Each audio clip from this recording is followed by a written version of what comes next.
GoNat 2025, 13th and 14th of September, SS Convention, Shamshabad.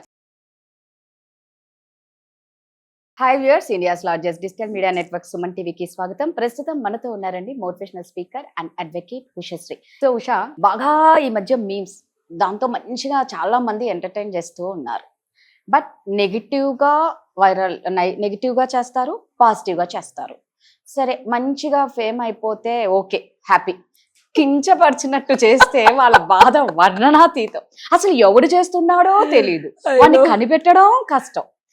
అసలు ఎంత దారుణం అంటే, ఓకే దాంతో ఫేమ్ అయిన వాళ్ళు ఓకే, పాపం కింద పడిన వాళ్ళ పరిస్థితి ఏంటి, ఘోరంగా ఉంటాయి ఆ మీమ్స్ కూడా. సో ఇలా మనకి భావ ప్రకటన స్వాతంత్రం ఉంది కాబట్టి కాన్స్టిట్యూషన్ ప్రకారం ఇలా భావ ప్రకటన బూతులుగాను, అప్రస్తుతమైన మాటలుగాను, ఎంచుకోలేని పంచుకోలేని రకరకాల ఎక్స్ప్రెషన్స్ గాను వాళ్ళు ఆ సెల్ఫ్ ఎక్స్ప్రెషన్ అంతా ఇందులో పెట్టడం అనేది జరుగుతుంది. నేను కూడా కొన్ని చూసి ఎంటర్టైన్ అవుతాను. కానీ చిత్రలహరి అనే పాటల ప్రోగ్రామ్ ఒకప్పుడు ఎంటర్టైన్మెంట్ ఒక టైం ఉండేది. ఇప్పుడు అన్లిమిటెడ్ ఎంటర్టైన్మెంట్, రాత్ ఎంటర్టైన్మెంట్, కోత్ ఎంటర్టైన్మెంట్, షూట్ ఎంటర్టైన్మెంట్ కి అసలు డెఫినేషన్ లేకుండా పోయింది. లేనిపోని కొత్త కొత్త ఆలోచనల్ని, ఒక రకమైన పైశాచికత్వాన్ని, ఇంకో రకమైన సెడక్షన్ని, ఇంకో రకమైన క్రోధాన్ని, ఇంకో రకమైన అది కూడా ఎంటర్టైన్మెంట్ జోన్ లోకి వచ్చేసింది. బోల్డెన్ గేమ్స్ వచ్చేసాయి. అండ్ ఈ మీమ్స్ ఎస్పెషల్లీ చాలా మంది పరువు తీసి జీవితాల్ని మంట కలిపి రోడ్ల మీదకి తీసుకొచ్చిన సందర్భాలు ఎన్నో ఉన్నాయి. సో వాళ్ళని మనం అడ్డుకోలేమా అంటే, ఎంతమంది నన్ను అడ్డుకుంటాం? ఎంత చేసినా సరే అసలు ఆవిడే ఒక నాసిరకమైన ఎంటర్టైన్మెంట్ కి ఒక క్వాలిటీ. ఇప్పుడు సెటప్లు అంటే విఠలాచారి సెటప్లు అంటే ఒక రకమైన అమోఘం. కామెడీ అంటే మన జంజాల్ గారి కామెడీ అట్లా చెప్పుకోవడానికి కొంతమంది. ఇప్పుడు అసలు నువ్వు can you just define what is entertainment, are can you just define హాయిగా నవరసాల్ని అనుభవించి ఒక ఎంటర్టైన్మెంట్ సినిమాని మనం చూడగలుగుతున్నామా? ఈ ఇంటర్నెట్ అడ్వెంట్ ఆఫ్ ఇంటర్నెట్ అంతెందుకు, జీ టీవీలో షోస్ ఒక 1.5 2 years బ్యాక్ వరకు కూడా షోస్ చూసేవాళ్ళు. 1.5 2 years లో పాపం వాళ్ళు కూడా ఓటీటీలకు వచ్చేసి వాళ్ళు కూడా మన ఇన్స్టాగ్రామ్ లో కట్ చేసిన రీల్స్ అయితే తప్పించి అక్కడ వెళ్ళి ఒరిజినల్ ప్రోగ్రామ్ ఎవరు చూడని పరిస్థితికి వచ్చేసింది. అవి కూడా మీమ్స్, ఎవరి ఎడిటింగ్ స్కిల్ వాడిది, అసలు ఒరిజినల్ కంటెంట్ ఎక్కడ ఎవరిదో తెలియట్లేదు, ఏం చూడాలో తెలియట్లేదు. ఒక రకమైన సాడిస్టిక్ కన్ఫ్యూజన్ లో ఉన్నాం మనం. ఒక్కొక్కసారి నాకే ఫ్రస్ట్రేషన్ వస్తుంది. ఇన్స్టాగ్రామ్ అసలు ఎందుకురా నేను చూసి ఎప్పుడు చూపిస్తావు, అసలు నాకు తెలియని విషయాలు నేను తెలుసుకోవాలనుకుంటా. ఇదివరకు 92.3 రెడ్ ఎఫ్ఎం పెడితే వచ్చే పాటలు వినే ఆ సుఖం, సంతోషం ఎన్నదే నీ కొట్టిందే కొట్టి చెప్పిందే చెప్పి ఏది ఎతికితే అదే చూపిస్తుంది. ఈ మీమ్స్ కూడా అంతే. సో నువ్వు అడిగిన దానికి అంటే మనం ఎంత నాసిరకమైన ఎంటర్టైన్మెంట్ కి, అనుభూతికి అలవాటు పడుతున్నాం అంటే, ఒక క్వాలిటీ కాంటెంట్ నేను ఏదన్నా చెప్పినా అర్థం కాదు ముందు. కరెక్ట్. మళ్ళీ చెప్పాల్సి వచ్చేది ఏంటంటే, when AIs are learning in this generation, humans are becoming dumb ass fellow లాగా ఒక చిన్న మంచి సోఫాలో కూర్చొని ఫోన్ పెట్టుకొని ఆడెవడో ఎందుకు క్రియేట్ చేశాడో తెలియదు, ఆ డబ్బుల కోసం, క్రెడిబిలిటీ కోసం, ఫేమస్ అయ్యి ఆ డబ్బులు సంపాదించుకోవడం కోసం 1,00,000 వ్యూస్ వస్తే వాడికి ఏదో డబ్బులన్నా వస్తుంది, ఫ్యూచర్లో ఆడిని పెట్టుకుని ఎవడన్నా డబ్బులన్నా ఇస్తాడు. ఎవరికో డబ్బులు ఇవ్వడానికి నువ్వు గంటలు గంటలు దొబ్బెట్టుకొని ఎంత సుఖంగా ఎంజాయ్ చేస్తున్నా నువ్వు ఫీల్ అవుతూ వాడిని పెంచుతున్నావు తప్పించి. అండ్ ఆ నాసిరకమైన ఎంటర్టైన్మెంట్ అలవాటు అయిన తర్వాత నిజంగా సుఖం ఇచ్చేది, ఎక్సైట్మెంట్ ఇచ్చేది, నవరసానుభూతితో నాటకాలు కానీ సినిమాలు కానీ నిజంగా హై ఎండ్ చేసినా మనకు నచ్చట్లా. ఎక్కువ మాట్లాడితే అట్లాంటి సినిమాలు ఫెయిల్ కూడా చేస్తున్నాం because of this kind of memes and trolling. ఒక కొన్ని కోట్లు ఖర్చు పెట్టి ఏ కాంటెంట్ తీసినా సరే పాపం వాళ్ళు ఇలాంటి ట్రోలింగ్ కి బలైపోయి గురైపోయి, అంటే ఎవరు ట్రోల్ చేస్తారు? ఒక రోడ్డు మీద ఎందుకు పనికిరాని, ఎబిలిటీ లేని, జ్ఞానం లేని, చదువుకోనొకడు కూడా నిన్ను నీచంగా కించపరిచేయచ్చు. వాడికి అర్హత కూడా అక్కర్లేదు. వాడు ఒక మాట అంటానికి కానీ, నీ మీద ఒక మీమ్ చేసి ఒక వీడియో వదలటానికి కానీ, he doesn't even have to have any అర్హత and he has every right to do it అన్నప్పుడు, నీ పరువు, నీ ప్రతిష్ట ఒకసారి డిజిటల్ మీడియాకి వెళ్ళిన తర్వాత, ఒక వీడియో బయటకు వెళ్ళిన తర్వాత అసలు మర్చిపోవాలంతే.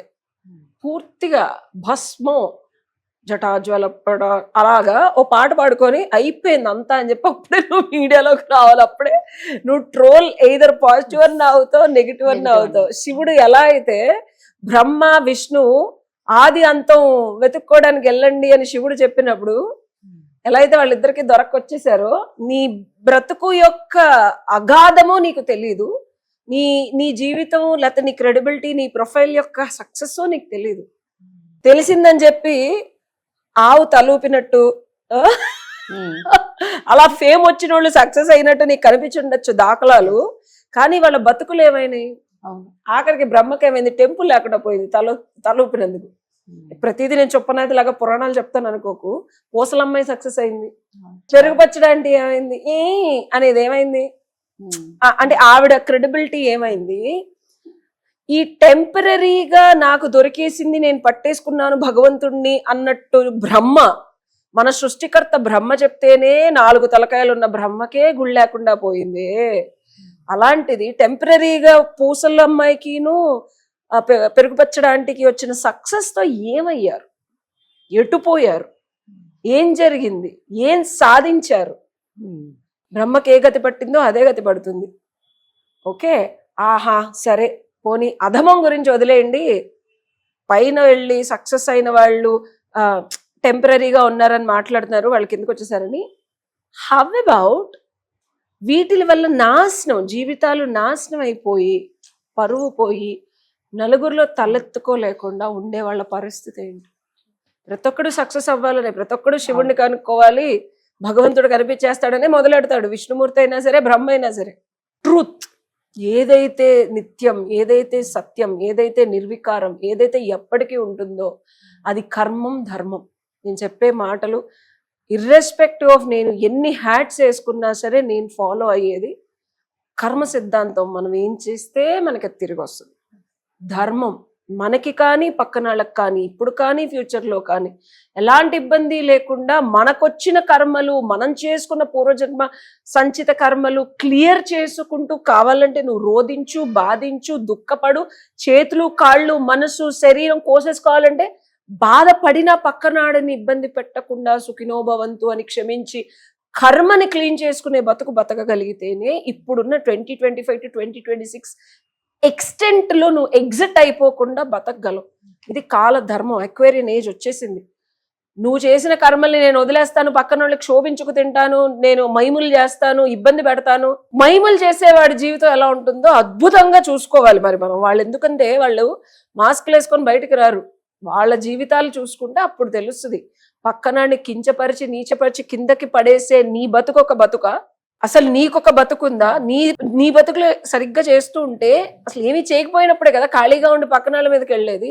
సో ఎందుకు పనికిరాని, ఏమీ చేతగాని వాళ్ళకి ఇదొక ఈగో సాటిస్ఫాక్షన్ తప్పించి దీనివల్ల కలిగే నష్టం బ్యాలెన్సింగ్ ఆఫ్ యోర్ ఓన్ కర్మ. మీకు నష్టం ఒక్కనాళ్ళకి కలిగించారంటే మీకు మరి కలిగించడానికి 100 రెట్లే వస్తుంది. తస్మాత్ జాగ్రత్త మైండ్ క్రియేటర్స్ కి. అనుకుంటున్నారేమో మీకు ఇది ఎంటర్టైన్మెంట్ ఎంజాయ్మెంట్ గా ఉందేమో, కానీ ఒక్కసారి యూనివర్స్ కొట్టడం మొదలు పెట్టింది అనుకోరాదా, గట్టికి కొడుతుంది. పేరు కోసము, డబ్బు కోసం. ఇప్పుడు నేను వీడియోలు చేయాలంటే నాకున్న కాంటెంట్, నాకున్న ఎబిలిటీకి నేను ఎప్పుడో ఎంతో సక్సెస్ అయిపోయి నేను వీటి వల్ల ధనార్జన చేయొచ్చు. ఇప్పుడు కూడా అడుగు తినే పరిస్థితికి ఎందుకున్నా, ధర్మపరంగా ధర్మంగా అర్జించేదే మనకి ఒంటికి నప్పుద్ది. ఇప్పుడున్న కాలమాన పరిస్థితుల్లో అధర్మంగా నువ్వు అడ్డంగా సంపాదించింది త్రిశంకు స్వర్గంలాగా, అటు సుఖపడలేవు, ఇటు దుఃఖపడలేవు, దానివల్ల ఉపయోగం ఉండదు. కాబట్టి మైములు చేసి పక్కనాళ్ళని కిందకి తోసేసి, లేకపోతే మైములు చేసి పక్కనాళ్ళని పైకి పెంచేయడం వల్ల మీకు వచ్చే ధనార్జన కానీ, పరువు కానీ, పేరు ప్రతిష్టలు కానీ అన్నీ టెంపరీయే తప్పించి, బ్రహ్మ విష్ణువుకి ఎలా అయితే శివుడు ఆది అంతం తెలియకుండా ఎలా అయితే వాళ్ళు తెలుసు అని చెప్పి భ్రమలో మాయలో పడిపోయి చెప్పడం వల్ల ఏం జరిగిందో మీకు డెఫినెట్ గా అదే జరుగుతుంది. జాగ్రత్త. Super, thank you.